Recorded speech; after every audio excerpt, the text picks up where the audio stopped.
Welcome to the Shudder. The next few videos are going to be a mix of cryptid and ghost stories. Some of the cryptid stories you may have heard already on Bigfoot Odyssey, but I wanted to get them over here on the Shudder. Those will be first, so if you've heard it, you can go ahead and skip on to the second story. Thank you.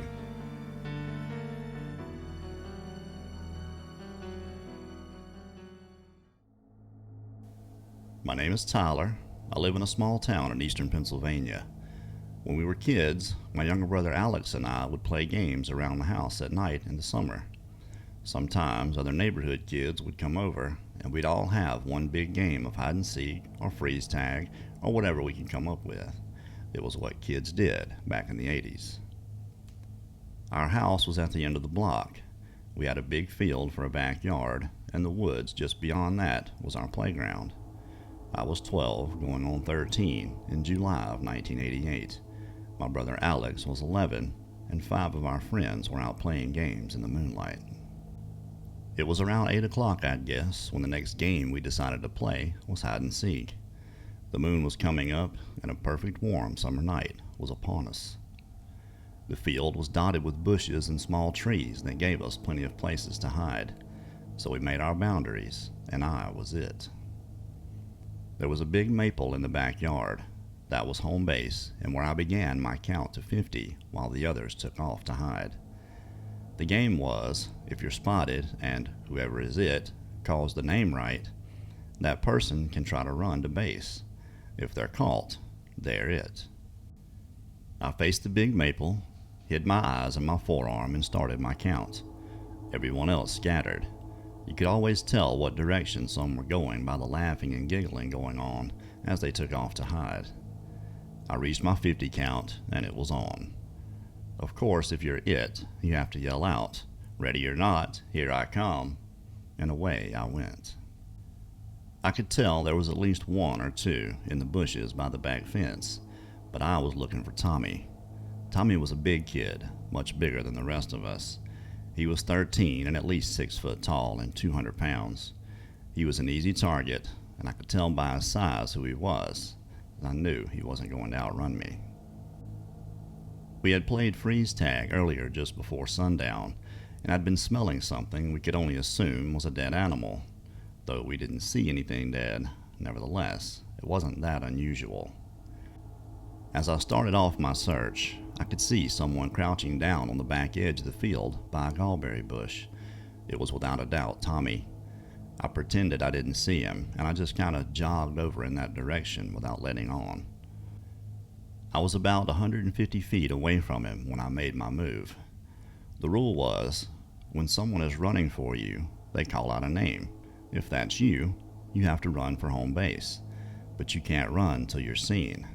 If it's not you, you're safe from being it for that round. I cut fast toward him and yelled, "Tommy," but he didn't move. I yelled it again, "Tommy," and still he just sat there. At this point, I'm at full speed, and if he's not even going to try to run, this is going to be an easy tag. As I got closer, within 50 feet or so, I began to slow down, all the while saying, "It's over, Tommy, I got you." I could hear the others laughing all around.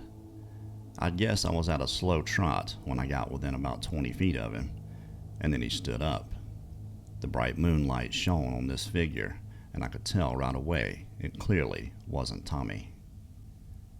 When this thing stood up, it was as wide as my front door and towered over the 6-foot gallberry bush it was squatted by. I froze in place. It was like time had stopped in that moment. My brain knew something was wrong before my body could react. By the time I got myself turned back toward the house, this thing was on the move, heading for the woods parallel to me, moving from my right to left. Then it made a noise I will remember for the rest of my life. It sounded like a horse when they blow, only much deeper and with power, but this was no horse. It was a man. A very large man. He was at least 8 feet tall and moved very fast. I began to scream and yell to the guys as I was running, "Run! Run!" That's when 2 of the others saw it, but by then they had just seen it heading into the woods. Everyone was in a panic, yelling and running into my kitchen. My parents came rushing in from the living room to see what was wrong. "Is someone hurt?" my dad asked. "No, sir. We saw a Bigfoot." Immediately, a puzzled look came over his face. "It went into the corner woods," I said. He thought for a second we were playing some prank, but could soon see by the terror on our faces that we were not joking. We told him what the three of us had seen. My friends Jordan and Will were both crying. My dad grabbed his shotgun and a flashlight and headed out the kitchen door to take a look. We were pleading with him not to go. My mom, along with 7 of us, watched from the kitchen window as he perused the area for a minute, then came back in. "Are you sure it wasn't a bear or something?" my dad asked. "No way. It was way too tall and fast. Besides, we'd never even heard of a bear in that area." There was no way the guys were going to be walking home that night. So my dad loaded up our 5 friends and drove them home. The 4 of us that didn't see it are the only ones that would talk about it. It became quite a story around our small community. Several other sightings happened around that area for years after. Some large footprints were found, and some teenagers took dogs out looking for it, but never saw anything. I know what I saw that night was a Sasquatch, and to this day, I get a creepy feeling when I'm outside on moonlit nights.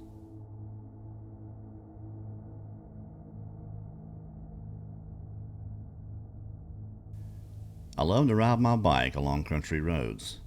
One Saturday, my wife was working and I had nothing to do, so I strapped my bike to my car and drove downtown.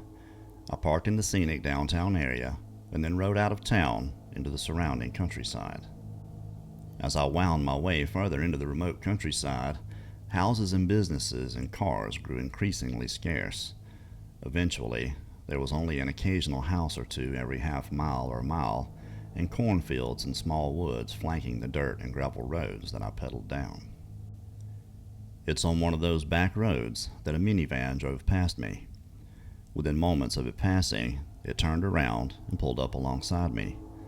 The driver leaned over the passenger seat and said to me in a slight southern drawl and with a big smile on his face, "Hey, do you know Jeremiah Tibedoux?"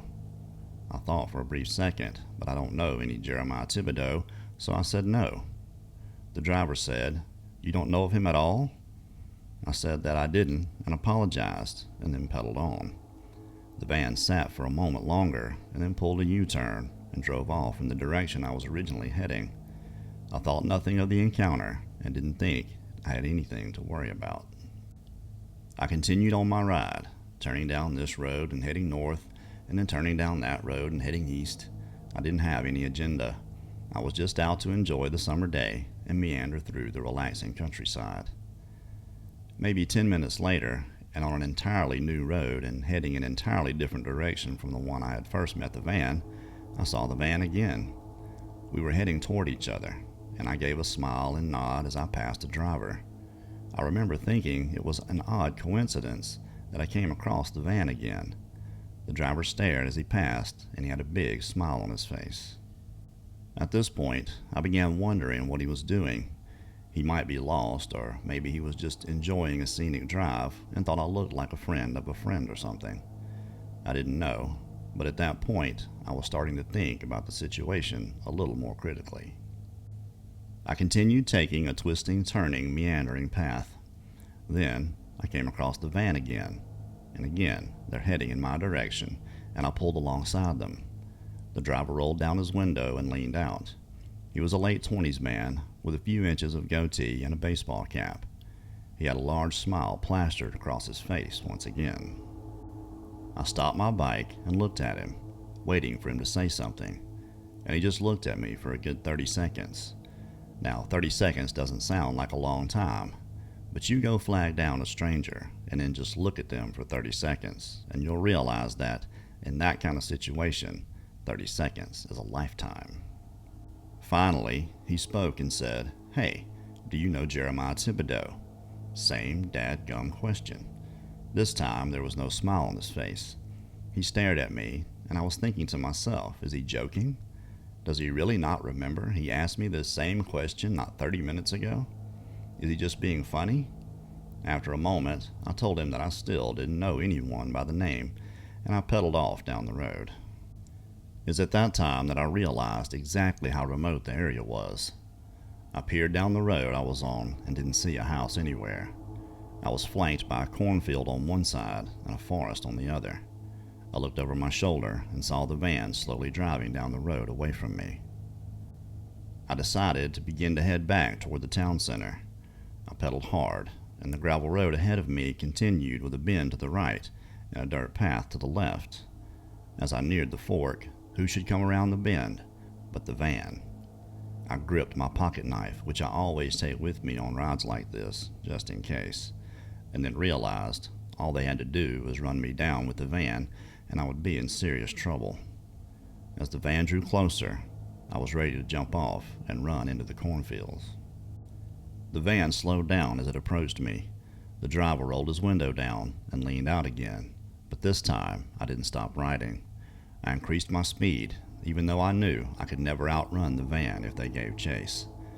I looked over my shoulder and saw the van sitting in the middle of the road. I took the right fork and continued on the gravel road until I could no longer see the van behind the corn rows, and then I stopped. I got off my bike and crept along the cornfield until I was at its edge and peeked down the road I had just been on. The van was in the distance driving away from me. I ran back to my bike, and as soon as the van was entirely out of sight, I turned around and took the left fork along the dirt path. My ruse worked, or perhaps the van was never after me at all. I made it the rest of the way to the town center without seeing them again. When I got home later that day, I was still replaying the events in my head, and the name Jeremiah Tibedoux kept creeping through my mind. Was he someone famous, like a musician? Should I have known Jeremiah Tibedoux? I decided to Google the name. I tried a couple of different spellings for it, but the only spelling that matched anything revealed a terrifying result. Jeremiah Tibedoux had been murdered a month before, stabbed to death in his van. Then I saw the picture. It was the same man I saw acting strange and following me in the van. A cold chill ran through me as I realized that I had seen and been talking to a dead guy. Yeah, that was pretty creepy. Not sure how I would react in a situation like that. But I hope you enjoyed. If you did, give it a like and a share. Don't forget to subscribe and hit that notification bell so you can join me here next time for the Shudder.